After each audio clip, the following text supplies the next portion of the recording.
Assalamu alaikum, runtings Rudwai. Nabil Aziz, becomingthealphamuslim.com, and welcome to another episode of the Becoming the Alpha Muslim podcast. It's been a while since we've had another episode, so I just wanted to get a guest real quick on, and today we have my brother, Irshad Aziz, who is a podcaster in Dubai. He runs one of the top podcasts in the region. Actually, it's number one in social commentary. That's it. He's the co-host of Dukkan Show. As well, he is an MC, a rapper, who goes by the stage name Gibberish. And also, he's my co-founder at our copywriting agency, Dropkick Copy. And today, we're going to talk about... Basically, you know how it is when, I guess, a quote-unquote religiously observant or practicing Muslim thinks about things. We have that certain Islamic, I guess, mindset. And my brother, he's religious, but he sort of approaches Islam in a slightly different way. And sometimes we sort of have, conflict and differ because the way I think about things, the way I look at the world is not the same way he looks at the world. And because he's my brother, I sort of assume that he might be thinking the same way. So I wanted to sort of talk to him and try to understand how, a Muslim, they're still Muslims, but they really, they don't have that same 100%, I guess, Islamic thought process. There are a lot of other thought processes that come in. Maybe they're influenced by other ideologies. And I mean, even me, I'm trying to be the best Muslim I can be, but I'm not perfect either. Maybe my thought process is wrong as well. So in trying to understand where these Muslims come from, hopefully we can understand how better to communicate with them and help them on their own journey to becoming better Muslims, more observant Muslims. So I'll say welcome to my brother Irshad. What's up? What man? up? Assalamu alaikum. Jazakallah khair. You have to be like Sheikh style, Mashallah. You have a fantastic podcast. Yeah, so that's cool, man. I didn't know that, but this is like a whole different... I'm not equipped, like you, to answer these questions. I want to know what your thought process is, because you're somebody you listen to, you read Sam Harris, you read all these guys, and I don't read Sam Harris. Have you listened to his podcast? I listened to a bit of him. Yeah, but you're more open to exploring these ideas and thinking critically about these things. Yeah. But before we get started, why don't you introduce yourself? Tell them what you do. Okay, so I moved to UAE 16 years ago. I got into music, hip hop music. I did quite well considering I'm from Sri Lanka, fresh off the boat. Then I recently, in the last year, me and some friends, we started a podcast. Has done quite well in the region, and those are my two main things outside of working on stuff like that. And like he said, copywriting is an avenue we're pursuing because I quit my work. I was working in shipping. I left that because I needed to be remote. So I needed something where I can work remotely. So that's what I'm working on.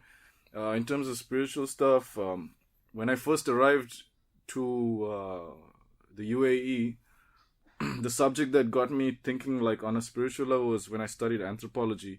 In fact, when I studied anthropology, it had me questioning creation as a whole.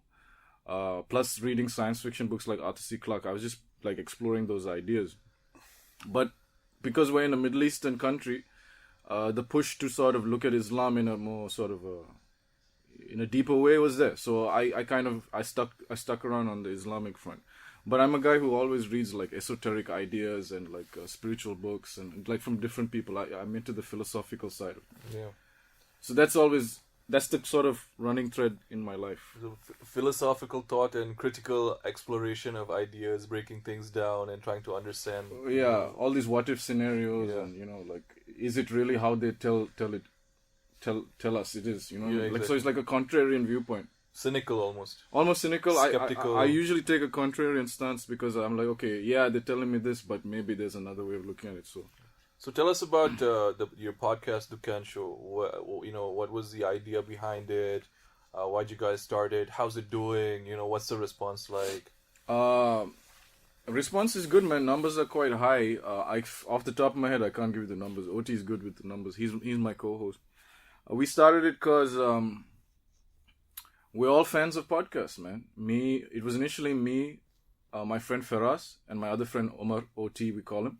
We're all fans of podcasts. We said, let's do something. And then it was this whole idea of taking the conversations that people have outside of grocery shops or little sort of mom and pop stores, what you'd call them, and sort of elevating that into like a podcast sort of format, where people just kind of shoot the bud about random things. You don't necessarily have to be a specialist on a subject to kind of have a conversation about a subject. You figure it out as you go along. So that's that vibe. It's called Dukkan Show. And that Dukkan vibe, Dukkan meaning the grocery store, your local neighborhood grocery store, we take that vibe and put it in a podcast. And response has been good, man. People, and like I think also Firas and I, because we've been active in the music scene, we had a good running start. People were already kind of, oh, what's this about? Because we can leverage that as attention. And you guys already have sort of a name. Yeah, somewhat of a, people are, oh, they do interesting things. So that's what it is, and we've interviewed some really interesting people, and we've had great conversations. You know what I mean? I've listened to pretty much almost every episode, and like you guys as guests are like from all over the place, like because you guys are in the music scene, you have a big network, and I guess OT is in the ad game, marketing. So you guys know a lot of creatives, and there's a lot of the vibe is always very, creative, esoteric type stuff. Yeah. You've had, Fahad al-Butairi from Saudi, who's a stand-up comic. You've had the Narcissist from Canada. You had Odyssey on the show as well. Yeah. And just even the host, like Reem was a guest on their show. And her episode went really well, and you guys had really good chemistry. Yeah. And then she ended up becoming because we were looking it was host. 3 guys, right? We were looking for a 4th member, a female. We actually were looking for an Emirati woman who can vibe with us. We couldn't find one, and Reem was this guest who like we had, and we enjoyed talking to her. Like the vibe was just dope with her. And then Oti was like, guys, why don't we just get her as that 4th member? And we're like, yeah, okay, let's get her. And it's been amazing ever since. She gets it. She is one of us. You know what I Yeah. mean? It's dope, and she's a successful businesswoman in her own right, which is amazing. I learned a lot from her and stuff. Yeah, we were just in the because in the when we were waiting for the story the war room. And she was dropping some negotiation strategies and stuff like that. I like that, man. It's really dope, especially a woman to see that. You know what I mean? Yeah. And she's like us, one of the guys actually. But for her to see a woman, somebody like that, transcend and have her own sort of company, and the story she tells about how it runs, it's very, very fascinating. I like that. And how did you get into the quote unquote rap game? The rap game. Rap game. Yeah. Because I don't know. Like when I was a kid, we used to do piano. I was always fascinated with music. Yeah, so that's like our childhood history. Like we're both classically trained pianists, but up to a couple of grades, not so high, And then my friend Amir, I met him. He's a death metal drummer who also made hip hop beats.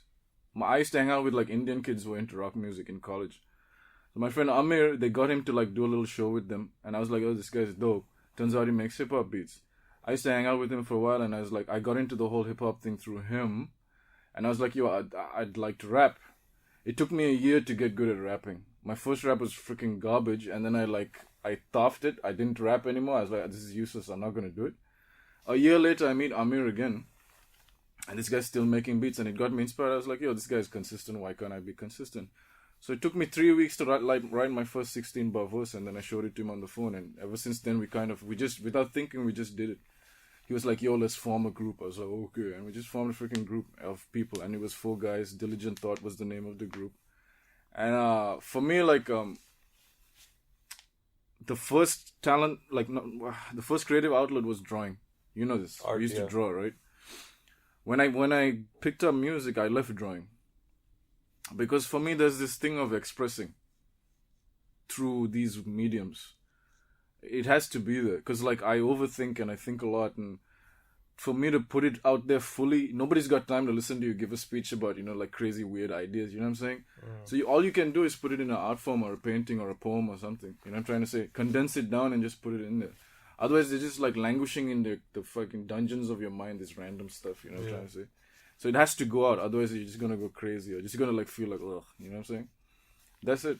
You feel like, like the world doesn't get you type shit. Yeah, a bit of angsty. No, not so much angsty. Like, you gotta have a sense of humor, which I have to, it's a work in progress. But it's like, when you see when sometimes you get taken by awe with the world, or the awe at the complexity of the world, you don't know what to do with that awe. You just want to hold on to it, but like, first you have the awe for yourself, but you want to share it. When you don't know how to share it with people, and people are like, they don't get it even, it has to go into some place. How do you preserve that awe, It could be this 2 lines in a poem, but those 2 lines summarize that moment, And that's how you hold it down. Otherwise, it's just like, what are you going to do, with this way of thinking, your framework, the framework with which you look through the world, if it's creating awe for you. Your mental model. You're like, fuck, this is amazing, that's amazing, God is like this, the way, look at how everything's complex, look at how human beings are beautiful, how, and then what do you do with that feeling? You have to put it somewhere. If you don't put it somewhere, it's like, I don't know, it just feels like you wasted it. Yeah. You know what I'm trying to say? Yeah. So now, okay, we're like Sri Lankan guys. Yeah. Sri Lanka is not necessarily known for producing rappers. Yeah. When I was in high school, in fact, if you're on my mailing list, you would have seen me tell the story about how I tried to be a rapper, and basically my idea of rapping was like memorizing the lines to Bone Thugs and Harmony and then reciting them back. And I would just practice because I thought good rap was fast rap. basically. Like Twisters. Yeah, exactly. Anyway, my rap career didn't actually get started, but Irshad, actually, you taught yourself how to rap. How does that work? How do you teach yourself how to be a rapper? Well, for me, when I used to... Well, first of all, Sri Lanka, we have 56k connections. We didn't have a proper internet, okay? Yeah. When I came to Dubai, we had decent internet connection.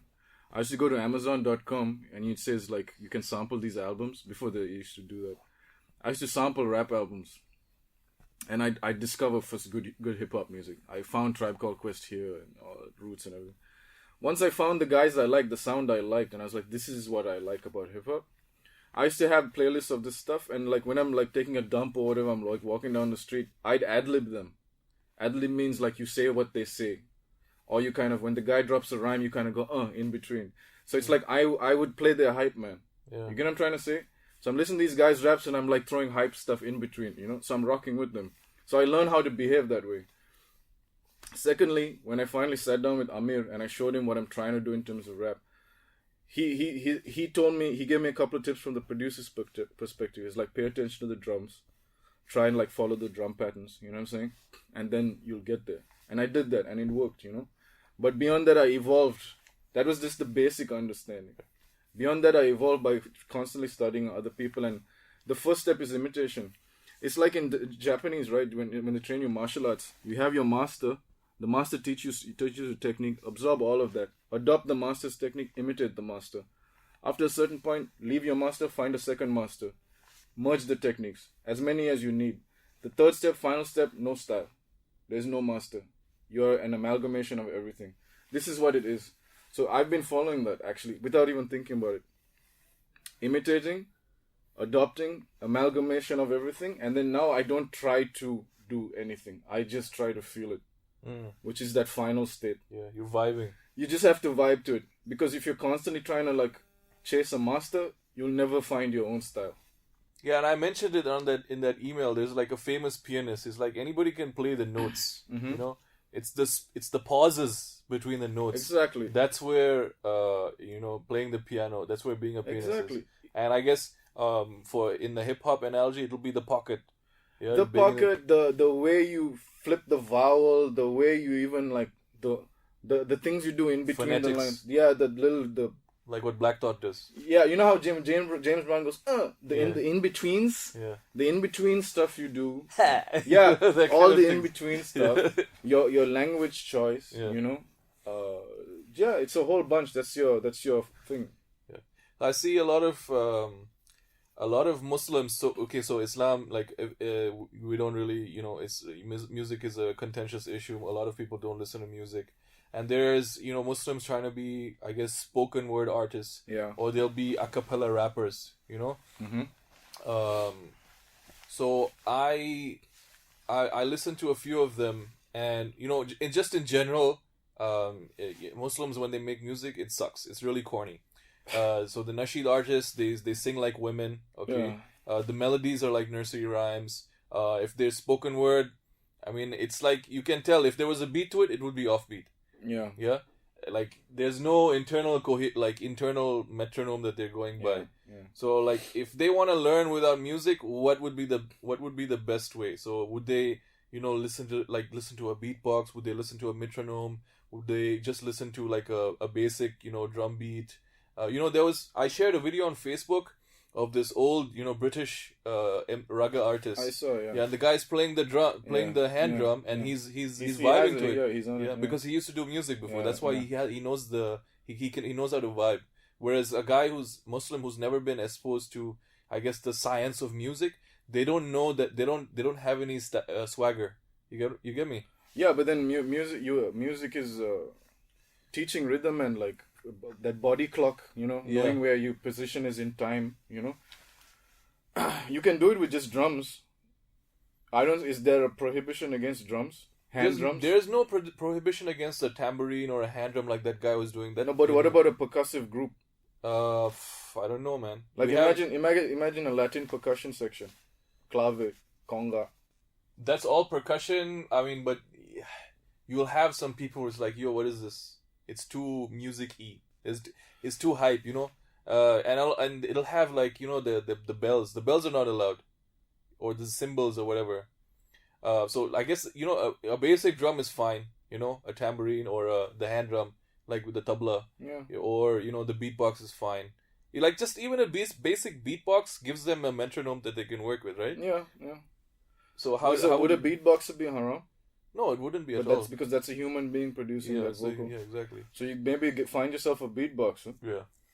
And then you and that person work it out together, and then But then, in the end of the day, you're gonna have to listen to musical references to understand. Otherwise, just do spoken word. I think. Yeah. If this person is really strict against listening to music, you know what I mean. If you really don't want to use any kind of musical references to understand and develop an art form, you got to do spoken word. When you see like Def poetry, Def Jam poetry and all this, these guys are coming out without no music, and they sing powerful things. Like there's this poet I found on Instagram called Jasmine Mans. She has this poem about Kanye West and stuff, man, and very powerful, profound, and people are like into it. People are receiving it, and like what they're giving the feedback. It has impact. You just got to know how to do it. And in fact, doing it a cappella is harder sometimes than doing it with a beat, because the beat's giving people a vibe. When you're just standing there bare bones, you're the one who has to bring the vibe. And then how do you? Because even spoken word has its own internal rhythm. There's a swagger to the spoken word artist as well. And a lot of the times, if you try to like you can tell when a spoken word artist is experienced as his craft versus somebody who's just starting out. There's a very different, like his pauses will be different. So what's the thing there? I mean, it's like just practice or what? Just practice, and it's end of the day. If you follow that like this Japanese example I told you, imitate. Yeah. From as many sources as you can, with the intention of finding your own style. Adopt. Finally, once you're satisfied with where you are, be that's your style. And then it's just about speaking in a very nice way, actually. It doesn't mean like, the stars and my... you don't have to do that. You don't have to do that, right? Who says you have to do it? That's a very particular branch of that style. Yeah. But you can talk like... Malcolm X was doing spoken word, if you think about it. Word. He's dropping a punchline at 4 bars. What? Listen to when you see his speech structure. Yeah. They don't get when they're, they don't get when they're, and they don't get when they're, and everybody claps. Whoa! He's creating, that's in poetry, that's like setup and resolution. Yeah. You create, and it works in 3s and 4s, and there's ways to do this. This is poetry. It doesn't come from music, actually. Yeah. It's like iambic pentameter and all of this stuff. Yeah, but that's just the basic rhythm. But then in terms of structure, yeah. The setup, the punchline, yeah. the pacing, the uplift and the drop of the voice, he's killing it. Why? Because he's setting them up for it. And the pastors from like Christian, like the churches and all, they know how to do that, man. They're trained in that tradition. In fact, the rappers got it from them. Yeah. In fact, I mean, a lot of it from them. I'm saying. I think they understood how to like be powerful when they speak. And it's a good skill for just any person. I think just it made me a lot more open and confident because I'm a gamer. Like I used to sit. First 2 years in this country, I just played video games and stay at home. But hip hop made me step out there and meet people and stuff, And it got me outside of my shell. It's good to have that. It's good to be a little bit more confident speaking and having something that you're good at. You know what I'm saying? Yeah, I mean, one of the a lot of the times is like when you find your skill, that's when you sort of come out of your shell. Otherwise, you don't have that. Most of the time, you're like socially awkward. You don't know what value you're offering to the world. You know what I'm saying? Like for me, it was like. In fact, the reason I got into hip hop is kind of a bit of a wrong thing. It's like I wanted to prove that initially in this country there's a lot of racism, and me as a Sri Lankan, I was like, what the fuck? Why are we getting all this like racist flag? And when I discovered I was getting good at rap, I was like, okay, what I'm gonna do, I'm gonna get so good at rap that I'm gonna be one of the best rappers in Dubai, and nobody's gonna see my race. I'm gonna be a Sri Lankan guy standing in front of all these guys, and I'm gonna be killing it. That's gonna be my triumph over the racism. The racism that there's no more racism now like that. You know what I mean? But I remember those days, man. You just get because you look a certain way, they'll not let you into places, and people won't hang out with you, and you're in college. It hits you hard and shit. And did you achieve that goal or? I achieved it a long time back, and I didn't realize that I had because once I did achieve that, I got gassed out. I was like, what's the purpose now? So now I'm in the process of finding a different purpose. When your purpose is not strong, you falter. Like it can easily it's like pulling the carpet out from under your own feet. That was a pride.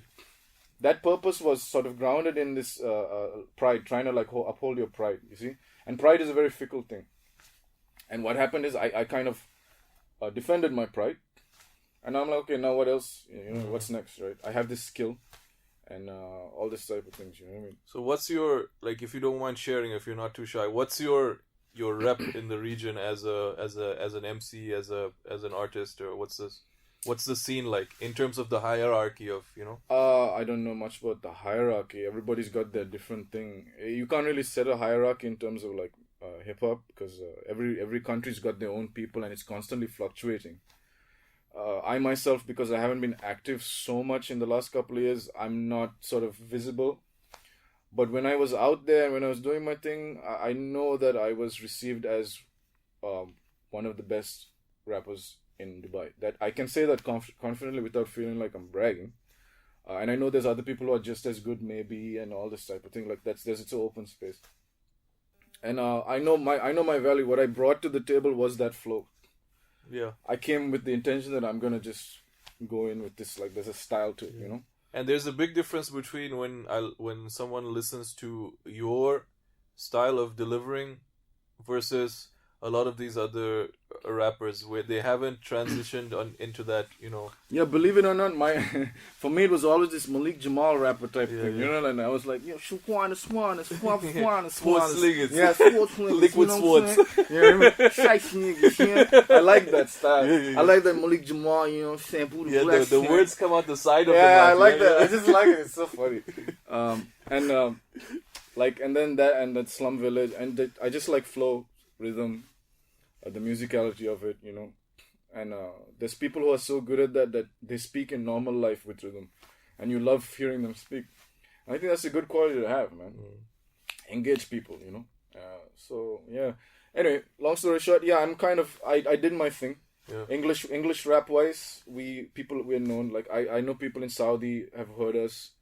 And they've grown up and now they're rappers and they remember us from then and da. And So I mean, looking at it from the outside perspective, you're probably being a little humble. Like, there are not that many English rappers in this region, yeah. When you count them, okay. No, and I haven't heard any rapper maybe I'm biased, but I haven't heard any rapper with the same, you know, a same level of understanding the art of delivering rhymes. It's more for a lot of the rappers I see, it's mechanical for them. They still haven't reached that level of unconscious competence. Do you get what I'm saying? Yeah. When you it's there's four levels of knowledge, right? There's unconscious incompetence, then conscious incompetence, then conscious competence, okay, then okay, unconscious competence, right? yeah. They still haven't reached that level where they're just feeling it. Yeah. Is that something that you've noticed as well, or? I don't necessarily agree because I know that might have been true before, but a lot of the guys I'm seeing now, they're quite competent. And like I have a friend, Abs, very cool, very good. There's even dude Mo Flow. Mo Flow does his thing. He's competent at that style. It's that sing rap kind of style. They're good. They're doing their thing. So I can't really say that that's true. Also, it's just it depends on the particular style of delivering raps that you're. Well, look, man.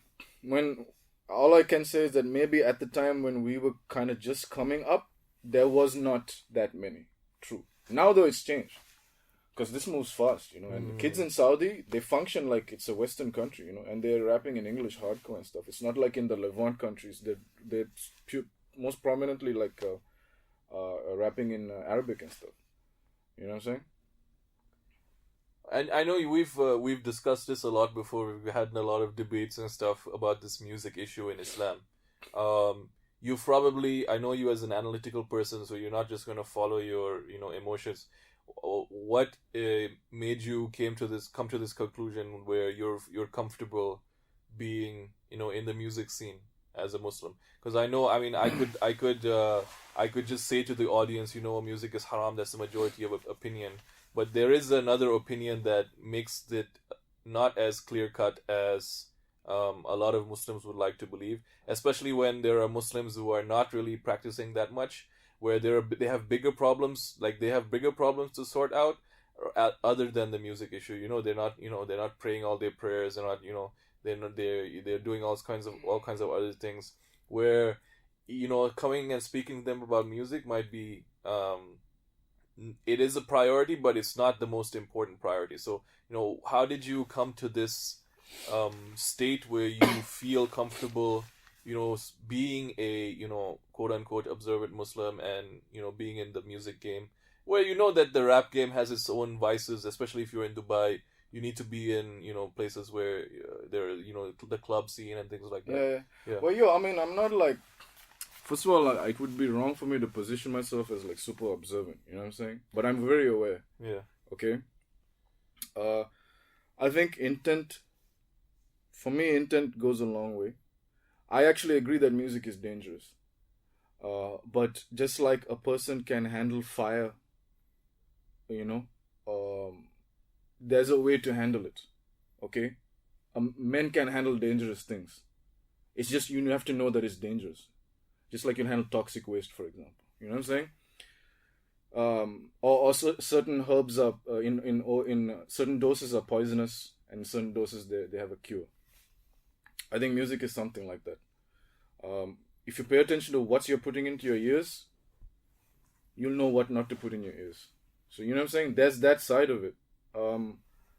As a participant, as a person who's making music, I think it goes to your intent. What are you making for? I personally believe music is my test.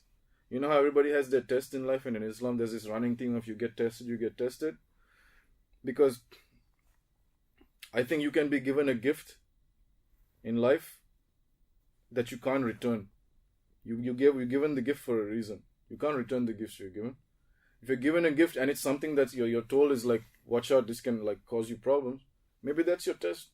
And it's okay to go to that test, because I don't think in Islam, you could say it's not really a pass or fail. It's just how did you deal with it? You know what I'm saying? Like, because there's people who are gifted in music in this world, naturally, genetically, culturally, it's all around them, and they understand it so well, and it's such a big part of how they communicate and deal with life. To take that away from them is to strip like a whole big part of their identity, which I don't think is psychologically safe. It's a big ask, a huge ask. You know what I'm saying? So that's why I don't think it's realistic to go around and tell people this is haram, stay away, stay away, stay away. It would be better to understand music. Say, well, don't you think that this could be harmful? What about, is this a better way of dealing with music? You know what I'm saying? So, like, you know how you know the idea of affirmations? Yeah. I vow to do this, and you know, it's like programming, right? If you constantly listen to bad music and the lyrics are like hypnotic and everything, you're gonna get programmed. You know what I mean? Like my slang and stuff is hip hop slang. Where did I get this from? I wasn't, you know, it comes, you know. Yeah. People pick it up all the time. Bay is common terminology, and you know, everybody's like, "Oh, the whole place is lit right now." Everybody's just saying lit. Yeah. We're getting programmed. Yeah. We're adopting culture so quick. Cultural appropriation. It's not even appropriation. It's just that's what culture spreads. That's man. culture. Yeah. It's just what culture does.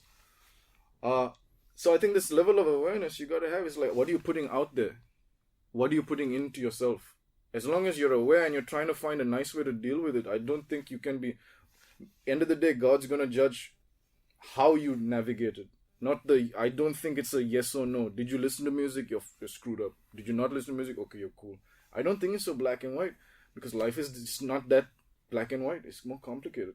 Maybe it's like, you know, in when you have an exam, like a complicated math example, like there's marks for the working as well as the answer. Exactly, because when a woman is gorgeous, that's a gift, but it's also her test.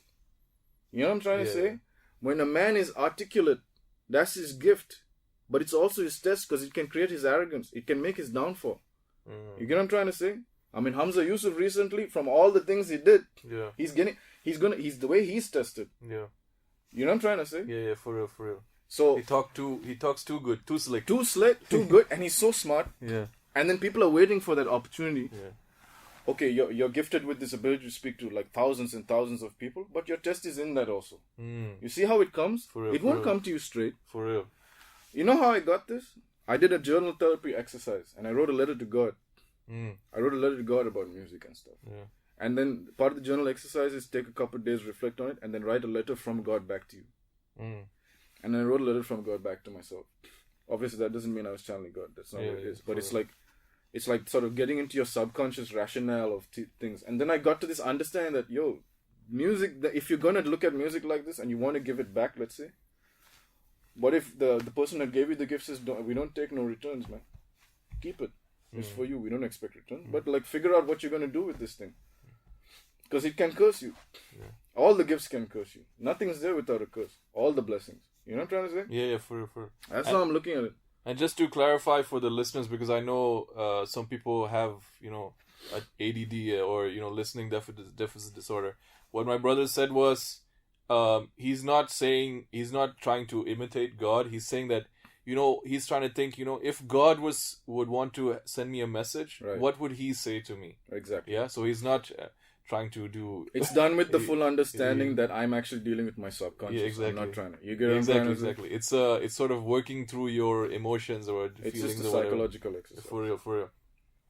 So I mean, so you're still, I guess, everybody's on their journey, and everybody's at different stages of the journey. Okay, in becoming a good Muslim. Yeah. What would you say, for you personally? As someone who's still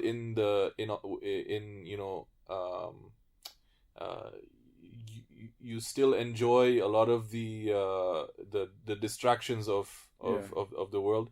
What is the hardest part of practicing Islam? Probably it's a difficult question for you to come up with an answer. Yeah, believe it or not, I don't enjoy a lot of the distractions of the world, man. I'm very simple. I don't go out crazy. Only reason I go out is maybe to humor my friends. They're like, you haven't come out in a while. Come, let's go. We go out clubbing, whatever the hell. I go. You know what I'm trying to say? Me personally, I don't really give a shit. I don't go. I don't watch TV. I watch maybe documentaries. The only thing I do is maybe I smoke cigarettes. I want to quit that. You know what I'm saying? And I make music. And that's about it. I'm actually I sit with Sufis sometimes. I meditate with them. Early in the year my prayer routine was dope. I was good on it. During Ramadan I was ace, to the point where when I went to Sri Lanka, mommy was like, you're glowing. My mom, she could see the effect of the dhikr plus the prayer plus the fasting. You know what I'm trying to say? I'm in that zone. Because like I said, when I was a kid, before music, I was in that area. I was curious. So there's I think for me, when I go to Sri Lanka now, I feel like I'll be better on it. Music, again, if anything, the only place where I get brought into close contact with things that could take me off deen is music. Of course, man.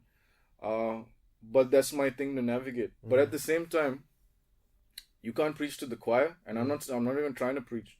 But it's good to go into these realms where you're tested. I believe so. I believe if you sit in a corner and sit just among pious people, nothing wrong with that. But it's not a complete picture of the world.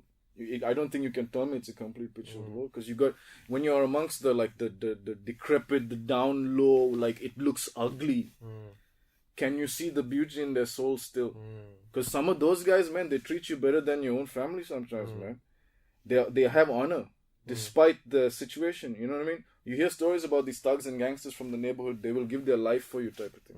This is a big thing. This is a noble thing also, you know. So it's about seeing the world in all those things. And if we are to get dirty, let's get dirty. I think we are going to get dirty. We're thrown in the mud, and we're not going to come away clean. It's naive to expect that we'll come away carrying mistakes. And my whole thing was in Fatiha, first line, Ar-Rahman Ar-Rahim. That whole thing, you know what I mean? He is the most gracious, most merciful. We kind of qualify saying that, yeah, but that doesn't mean you can screw up. He's not like, he's not super merciful, okay? But that's humans being worried that it means everybody's gonna like open their bras. You get what I'm trying to say? Yeah. That's humans getting scared. Yeah. Oh, now everybody's gonna lose their minds. Yeah. But between you and me, and within you and yourself, you understand what that means. Yeah, exactly. There's to understand what that means allows you to apply it in this life. For real. Because we are given that angelic kind of divine quality. The ruh is in us. Yeah. That means part of his breath is in you and me. Means like we can do that. We can have Rahma. And that's a crazy virtue to like aspire to. That's like a lifelong thing. How can you be that way? You know what I'm trying to say? For real. When people are hurting you and pushing you and arguing with you and telling you you're a failure and this and that. Human beings, interacting, butting heads. How do you still do it? How do you still do it? To do that, you have to go out into the world and get dirty. You know what I'm saying? You got to walk with everybody else and feel how it is. And aren't you sometimes afraid that being in these environments and in these situations, because okay, say you go out to a club, the people are, they're drinking, there's club music, which is very sort of, hypnotic type of music. There's, there's women, there's house, and so aren't you sometimes afraid that you might, Yo, man, I could be messing up. I'm telling you, I could be messing up. I'm telling you, I could be messing up. But just like I'm messing up, you will be messing up. Even if you're safe in your house. For real. The test is coming. Yeah. You get what I'm trying to say? Nobody's exempt. Yeah. So, the only thing I have is this understanding that I have a direction to go towards. Hopefully I'll get there. And all I can ask for is the forgiveness and the rahmah, so that my soul is light enough that I can go to the highest levels of the heavens. Because I think when you die with guilt is what weighs you down in this life. So we got to go through feeling. We have to feel forgiven. We have to apologize to people. We have to sort of remove guilt from ourselves slowly. You have to work. You have to contemplate those things. That way, when you die, you're a bit light. You're not weighted down by all these worldly memories. You know what I'm trying to say? I could be messing up. I'm pretty sure I am messing up in a lot of ways. Everybody is messing up. There's nobody who's perfect. But for the most part, I'm aware and I'm navigating, and I know that as I get older now, especially when I move to Sri Lanka and stuff, like I'm gonna separate myself and start a new, starting from scratch, figure it out, try and get closer. I have a vision for myself where I'm trying to end up. You know what I'm trying to say? But despite everything, I'm thankful for every single experience, all the crazy shit I've seen. Not that it's that crazy, but like, cool, I saw it. I know what it's like. You taste it. You taste it. Oh, this is what it's about. You ate some shit. Yeah, you taste it. You gotta taste it. Otherwise, what are you gonna tell your kid to avoid? Yeah, for real. You don't even know what it is. Exactly. You know what I'm saying? And he'll when he goes and tastes it, like you won't know how to communicate. You won't know what that life's about. You'll be judging people. Or he smokes a bit of weed, don't talk. You know what I mean? Like, just understand. It's different types of things. I could confidently tell my kid about like marijuana. I'll tell him like, yeah, it's like this, but there's talks about like it's schizophrenia, maybe, you know, like you gotta watch it excessive amounts, you know what I mean? And then it's that whole ultimately, child, it's your choice, because I can't police you, you know what I'm saying? You understand what we as human beings, as Muslims, try to aspire to be. How to get there is everybody's trying, but just know that there's these things out there, and this is how to process it, you know. And then everybody plays that game, and that's how you get a complete life. And when you get a complete life, you can teach people. Otherwise, well, how are you gonna teach if you're cloistered in like a cave? You know? You get what I'm trying to say? Yeah. Just like the whole world's crazy. So what I'm understanding is that, you know, when it comes to Islam, like you are fully accepting of the Islam of it, and you're fully self-aware of your point, the point that you are on the journey. Yeah. So then, what I would ask you, you know, what would be like the biggest problem that you find with, you know, Muslims who deal with you that may be more further along the path than you? What would be the... Just like we come from different worlds, I guess. They would want me to be more like them. And the people who are non-functioning Muslims would want me to be more like them. But there's this middle road kind of guys, which I don't know many. You know what I mean? Even if I go closer to the ones who are studying it, I wouldn't necessarily vibe like them on it, because I like to actually hang out with people of other faiths and other ideas, because they allow me to understand myself better. You know, so when people gratitude, for example, New Age talk, Deepak Chopra type. You know, you gotta be grateful for life. Yeah. Always express gratitude in the morning. Yeah. Give love into the universe. First of all, the universe. It's them using the word universe to replace the word God. Yeah. You're gonna worship a material thing or other creator. What do you mean universe? Silliness. You know what I'm trying to say? Like, but anyway, whatever. It makes people happy because they're afraid of dealing with this anthropomorphic God. They can't reconcile. Anyway, they say things like be grateful. Is that not Alhamdulillah? You get what I'm trying to say? Yeah. And Hamza Yusuf has a lecture where he explains Alhamdulillah. And when you kind of get into that, imagine you could breathe. Imagine your inhalation and your exhalation. Bismillahir Rahmanir Rahim. Inhale, exhale. Alhamdulillah Rabbil Alameen. Imagine you could just meditate on that. It's like like in the name of God, I breathe in life, and then you thank God as you exhale life. You see what I'm trying to say? That's gratitude. But meeting them allows me to reflect, okay, does my faith have those things? Where is it? Because they'll explain it in English terms and like modern terms that we can all understand. And they're like, okay, if you go back into Islam, you'll see it's there. So I don't mind hanging with like proper devout guys, but sometimes I find them, they don't know how to communicate. Like one time at your nikah, like the wedding ceremony type of thing, one dude, he sat with me. He's like, you know, Nabi's brother. I was like, yeah. I was like, he's like, do you speak Arabic? I was like, no, unfortunately, I don't speak Arabic. I'm being polite, huh? Unfortunately, I don't. I'd like to learn. It's like, yeah, because when it comes comes time for the day of judgment, how are you going to speak to God? And I was like, oh my God, man. First of all, in a wedding. Secondly, you think that's the thing? Really? Come on. He won't speak because you don't know Arabic. Wow, what about all the Chinese people? What about the animals? What about the stars and the moons and all who are said to be worshipping down there? Speaking Arabic? Eh? Yeah. Makes no sense. Yeah. And I'm not trying to like go at the guy. He just when some people comment me that way, it's like, yo man, shut up, man. You know, I mean, like I just want to avoid it. Yeah. So I mean, what's the deal with you guys and Hamza Yusuf? Because all of you guys that's like on this path, Hamza Yusuf is the guy. What's the deal with Hamza Yusuf? Hamza Yusuf is just cool as hell, yeah. man. Yeah. Hamza Yusuf is freaking smart, bro. Yeah. I don't know, man. There's so many other guys. Some of my friends tell me there's guys who do it in Arabic that are freaking smart, but I can't understand Arabic. I've heard so many guys that tell me go check it out. Hamza Yusuf is he's kind of easy to listen to. He's very accessible. He's just an accessible human being. From there, you can go into other ones like, you know. But he's a very accessible person, even the way he looks. You know what I mean? From the way his beard is kept, the way his what he wears, it's very neat, you know. And he kind of he seems very balanced. He doesn't seem too aggressive. He doesn't look like a guy who'll be aggressive with you, even though sometimes he gets a bit heated up.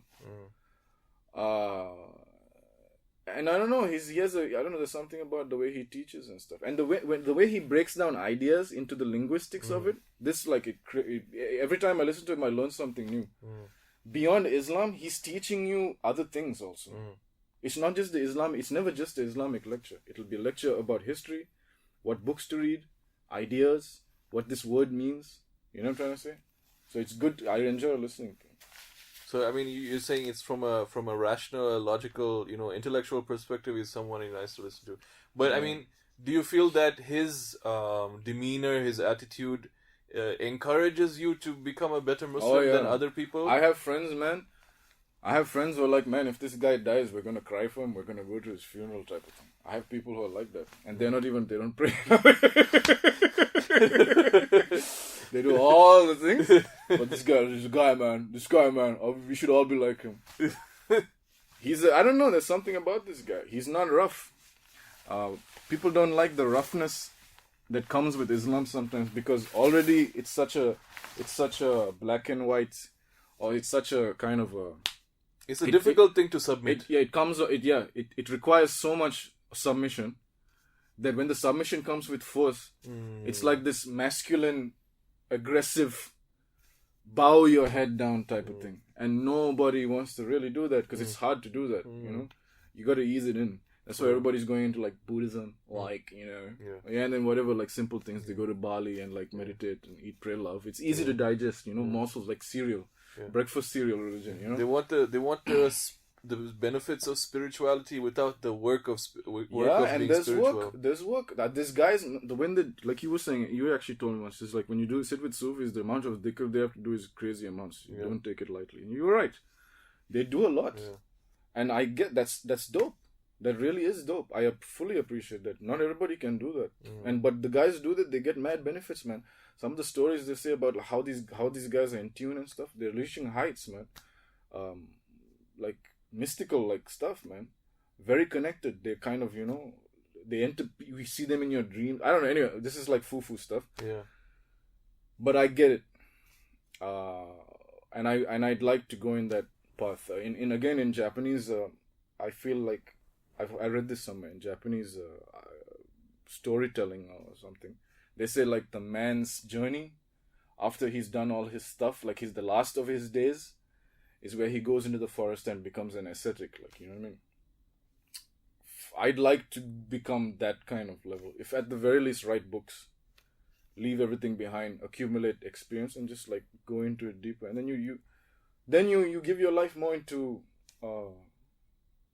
deen and worship and stuff, because you've done everything you need to do, But now in the material world where we're rushing to make money and have a lifestyle, we can't. You got to portion it out. Once everything's done, inshallah, you can go into that thing, and then impart wisdom and stuff. How do you feel that, there's always this, like you said, a lot of the times that the religious practicing Muslims don't really communicate very well. What is the best way to sort of approach Muslims like you, who you're a bit further along than a lot of Muslims. There are Muslims that are further back than you on their journey. Maybe they are completely non-responsive to Islamic things or spirituality. How do you communicate with them? How do you feel is the way to at least get them started thinking about it, or started on that journey? Because all it takes is one step, and then Allah is the one who comes close. I know what you're saying. Well, again, first of all, I'm not super, like I'm not there. Yeah. My understanding is more than my action. Okay. Yeah. Hard to say, man. Like, it depends. I think the thing is to not try. The thing is to be an example. You see what I'm saying? Be the good Muslim, but be where they like to be too. Because when you see a Muslim functioning in all these public places, cool, calm, confident, having a good time, having a joke, but secure and firm in his principles and all these types of things, that's something to salute and admire. You get what I'm trying to say? But the running thing is to like protect yourself, stay away from the fitna and all this type of thing. I don't necessarily agree with that. Because you gotta be where everybody else is at, man. And actually not even try to talk. Just be the exemplar. You'll carry the light. I believe so, man. If you're really living a clean life. You're fit, healthy. Maybe you're into like a martial art. You're scholarly. You're intelligent. You know how to have a fun conversation. You have a great sense of humor. Who is the Superman? You know what I'm trying to say? This is solid.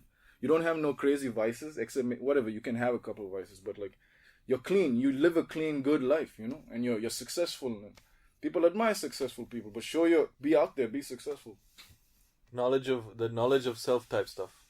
Yeah, be out there. If we're hiding, we're not gonna be there. And but at the same time, be in front, but talk about completely other things. Be a person of culture. Talk about a comic book. Yeah. Be a person of society. Yeah, then you can relate. Understand pop. Did you watch that culture. movie? The movie's crazy, man. Pop culture and stuff. The Sufi guy, his name was a really cool guy, man. He talks about Beyonce and stuff, but he talks about it from from Illuminati perspective. Dude, man, she talks like serious, like magician, sorcerer lyrics, dude. I don't know. I heard the MTV Awards thing. Yo, what is this, man? She's talking about these are rituals that warlocks perform.